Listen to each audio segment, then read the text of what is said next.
उपस्थित हैं।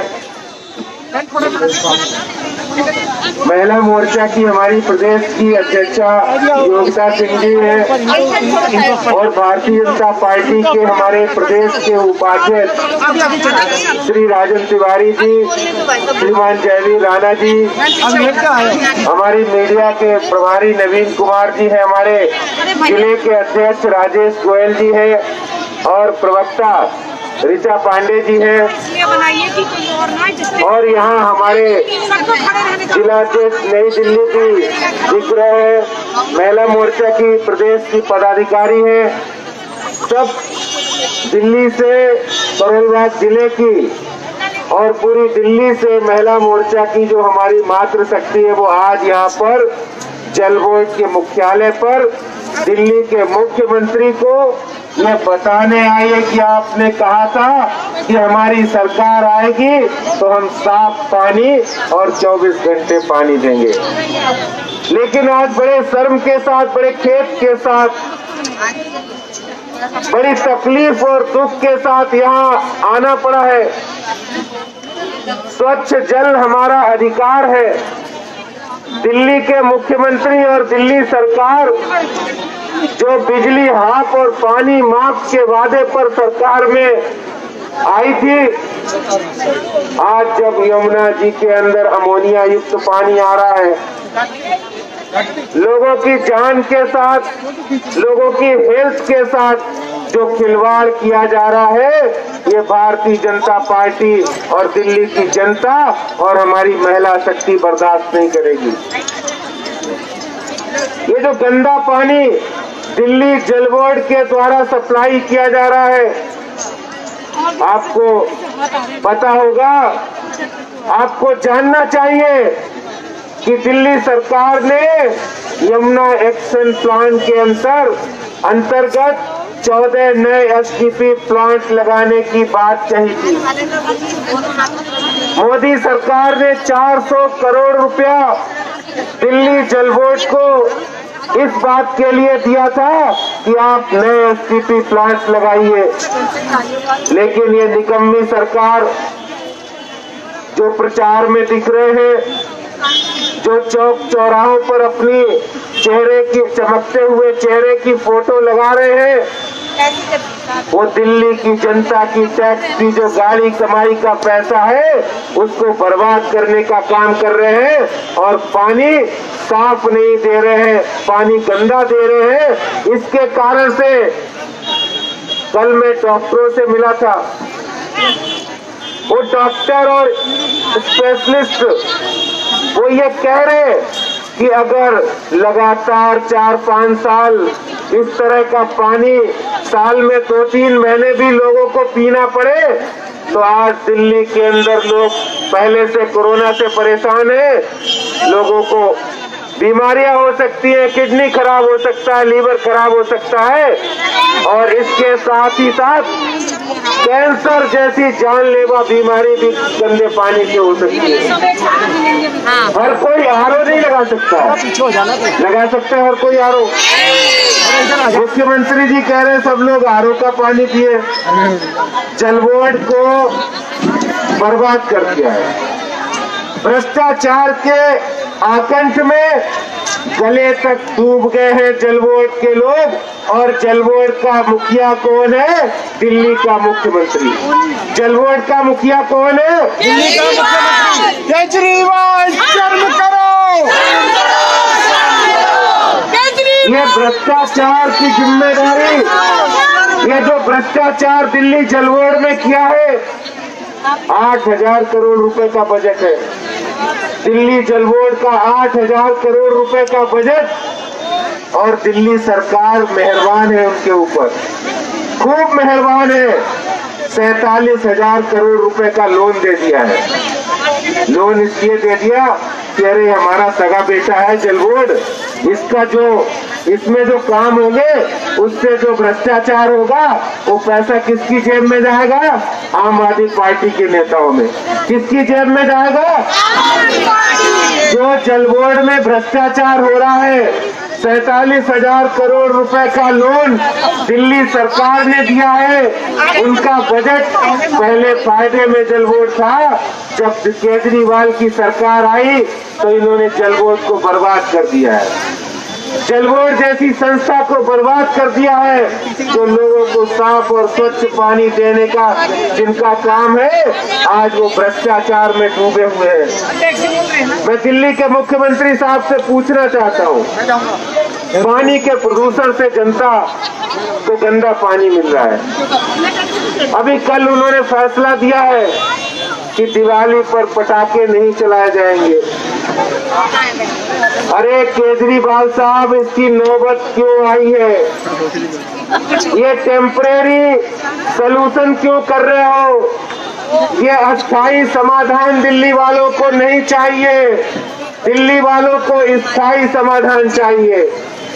आप अस्थायी समाधान दे रहे हैं। ग्रीन पटाखों की अनुमति थी, लेकिन ग्रीन पटाखे चलाने पर भी 1 लाख रुपए तक का जुर्माना लगाया है। भारतीय जनता पार्टी इसको बर्दाश्त नहीं करेगी। दिवाली का जो त्योहार है, वो धार्मिक भावनाओं को जिस तरह ठेस पहुंचाने का काम दिल्ली सरकार ने किया है, हम भी प्रदूषण से लड़ने की बात करते हैं। हमारे लोग भी प्रदूषण के मामले में अवेयरनेस का काम कर रहे हैं। लेकिन मैं दिल्ली के मुख्यमंत्री साहब से पूछना चाहता हूँ, कभी पटाखे पर प्रतिबंध, कभी ऑड इवन, इससे कुछ होने वाला नहीं है। बताइए, इससे कुछ होने वाला है? नहीं। अगर सही मामले में आपकी नीयत सही होती, अगर सही मायने में आप कुछ करना चाहते थे, या आपकी सरकार कुछ करना चाहती थी, तो आपको 2018 में ग्रीन बजट की घोषणा मुख्यमंत्री ने की थी। और ग्रीन बजट में 26 वादे किए थे कि दिल्ली के अंदर हर साल पोल्यूशन बढ़ता है और प्रदूषण की समस्या जब आती है तो लोगों को सांस लेने में तकलीफ होती है। जिनको अस्थमा की शिकायत है वो बेचारे तकलीफ में आ जाते हैं। जिनको हृदय रोग है उनको भी तकलीफ होती है। कोई भी तकलीफ होती है, जब बीमारी होती है पॉल्यूशन में वो बढ़ जाती है, लोगों को परेशानी होती है। लेकिन ये दिल्ली के मुख्यमंत्री हैं, ये कान में रुई लगाकर बैठे हुए हैं। दिल्ली की जनता का कोई दर्द नहीं है। 1.25 करोड़ रुपया प्रति माह ये विज्ञापन पर खर्च करते हैं।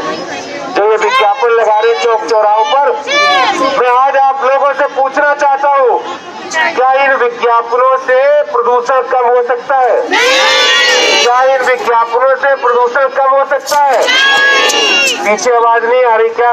क्या इन विज्ञापनों से प्रदूषण कम हो सकता है? क्या ये केजरीवाल जी अब जो फोटो लगाकर कह रहे हैं युद्ध प्रदूषण के विरुद्ध, क्या इससे प्रदूषण कम हो सकता है? प्रदूषण कम होगा। जो उन्होंने 26 बातें कही थी और कहा था कि हम हर चौक चौराहे पर स्मोक टावर लगाएंगे, स्मोक टावर तो नहीं लगा पाए, अपने फोटो वाले होर्डिंग जरूर लगा दिए। उन्होंने कहा था 1000 इलेक्ट्रिक बसें खरीदेंगे। आपको पता है दिल्ली के अंदर जो प्रदूषण का मुख्य कारक है वो है व्हीकल। और वाहन, अगर इलेक्ट्रिक वाहन आ जाते हैं, जो डीटीसी के बेड़े में जो 1000 इलेक्ट्रिक वाहन खरीदने के लिए केंद्र सरकार ने उनको मदद की थी। लेकिन बड़े खेद के साथ कहना पड़ता है, दिल्ली सरकार किसी भी मामले में गंभीर नहीं है। जहां समस्या के समाधान के लिए कोई ठोस कदम उठाने की बात आती है तो वो चुप्पी साध लेते हैं। 1087 करोड़ रुपए का बजट केंद्र सरकार हर साल इनको प्रदूषण से की समस्या से निपटने के लिए देती है। और शर्म के साथ कहना पड़ता है, दुख के साथ कहना पड़ता है कि उसमें से 1000 करोड़ रुपया इन्होंने खर्च ही नहीं किया है। इससे ज्यादा शर्म की बात नहीं हो सकती कि एक और दिल्ली की जनता पॉल्यूशन से, कोरोना से और दिल्ली में गंदे पानी की सप्लाई से परेशान हो, और वहीं दूसरी ओर दिल्ली के मुख्यमंत्री जो उनका 65,000 करोड़ रुपए का जो इतना भारी भरकम बजट है उसका पैसा अपने प्रचार में खर्च कर रहे हो, अपने इश्तेहार में अपनी बड़ी बड़ी फोटो लगाकर लोगों को भ्रमित करने में लगे हो। और वहीं दूसरी ओर मैं आपको बताना चाहता हूं, ये जो हमारी बहनें यहाँ इकट्ठी हैं, पूरी दिल्ली के अंदर जाकर आप लोग बताइए, अपने सोशल मीडिया पर बताइए, दिल्ली के मुख्यमंत्री और दिल्ली सरकार की पोल खोलिए कि दिल्ली के मुख्यमंत्री जल बोर्ड को 47,000 करोड़ रुपया देते हैं, जल बोर्ड पूरा पैसा डुबो देता है और वो घाटे में आ जाता है, और दिल्ली नगर निगम के डॉक्टर, दिल्ली नगर निगम के सफाई कर्मी, दिल्ली नगर निगम की नर्सेज, दिल्ली नगर निगम के काम करने वाले जो भी कर्मचारी हैं, आज उनको पैसे नहीं मिलने से जो 13,000 करोड़ रुपए का ड्यू है, जो बकाया है, वो नहीं मिलने से उनको सैलरी देने में दिक्कत आ रही है। जो पेंशन जिनको मिलनी थी, जो नौकरी कर चुके थे, उनको पेंशन नहीं दे पा रहे हैं, और उसका सिर्फ और सिर्फ एक ही कारण है। क्या कारण है? दिल्ली सरकार। क्या कारण है? केजरीवाल ने निगम को दबाने की, निगम के ऊपर निगम को पंगु बनाने की और निगम को फेल करने के लिए आज वो पैसा नहीं दे रहे हैं और जल बोर्ड को पैसा दे रहे हैं। जल बोर्ड भ्रष्टाचार के आकंठ में डूबा हुआ है। आज हम लोग इस मंच से जल बोर्ड मुख्यालय के सामने ये प्रदर्शन कोई सांकेतिक नहीं है, ये धरना सिर्फ संकेत मात्र नहीं है, ये धरना आगाज है, ये धरना शुरुआत है उस आंदोलन की कि दिल्ली सरकार, दिल्ली के मुख्यमंत्री आप जाग जाइए।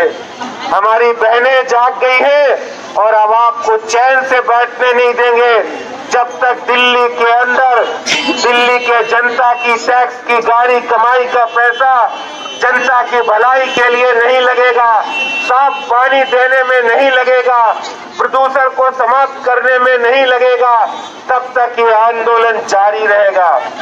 और एक दिन ऐसा भी आएगा कि आज जल बोर्ड के मुख्यालय पर है तो कल कभी हम दिल्ली के मुख्यमंत्री के दरवाजे भी जाएंगे। चैन से नहीं बैठने देंगे, ना विधायकों को, आम आदमी पार्टी के विधायक हो, आम आदमी पार्टी के मंत्री हो, जिनका एकमात्र एजेंडा है दिल्ली में प्रचार करना। मैं तो कहता हूं वो मुख्यमंत्री कम है, प्रचार मंत्री ज्यादा है। दिल्ली की जनता ने आपको चुनकर भेजा है। मुख्यमंत्री बनने से पहले तो आपने पता नहीं क्या क्या वादे कर दिए थे।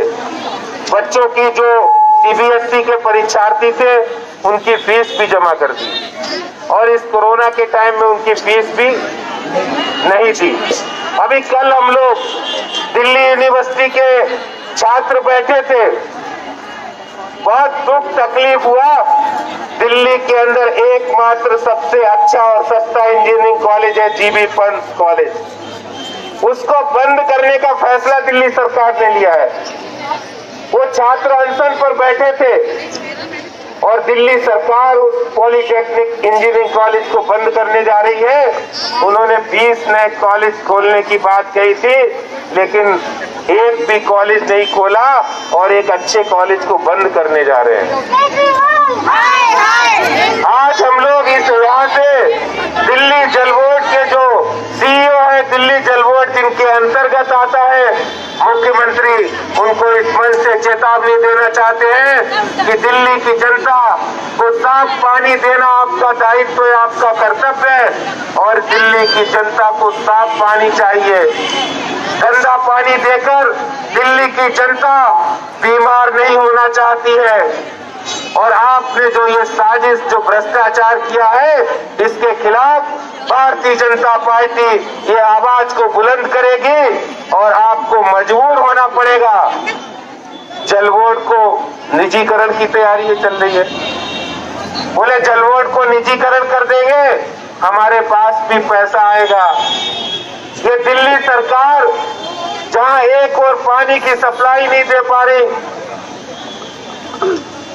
जहां एक और पानी की सप्लाई नहीं दे पा रही, जल बोर्ड के जो कर्मी हैं उनके पेंशन के पैसे भी नहीं मिल रहे हैं, प्रोविडेंट फंड के पैसे नहीं मिल रहे हैं, और जल बोर्ड का प्राइवेटाइजेशन करने जा रहे हैं। भारतीय जनता पार्टी जल बोर्ड के प्राइवेटाइजेशन का मुखर विरोध करती है। और मैं केजरीवाल साहब से कहना चाहता हूं, अगर आप काम नहीं कर सकते, अगर आप जिम्मेदारी संभाल नहीं सकते, अगर आप लोगों को साफ पानी दे नहीं सकते, अगर आप प्रदूषण की समस्या का हल नहीं कर सकते, अगर आप दिल्ली के अंदर लोगों को साफ और स्वच्छ हवा नहीं दे सकते, तो आपको एक मिनट भी गद्दी पर रहने का अधिकार नहीं, इस्तीफा दे देना चाहिए। केजरीवाल इस्तीफा दो, केजरीवाल इस्तीफा दो, केजरीवाल इस्तीफा दो, केजरीवाल इस्तीफा दो, केजरीवाल इस्तीफा दो, केजरीवाल इस्तीफा दो, केजरीवाल इस्तीफा दो, केजरीवाल इस्तीफा दो,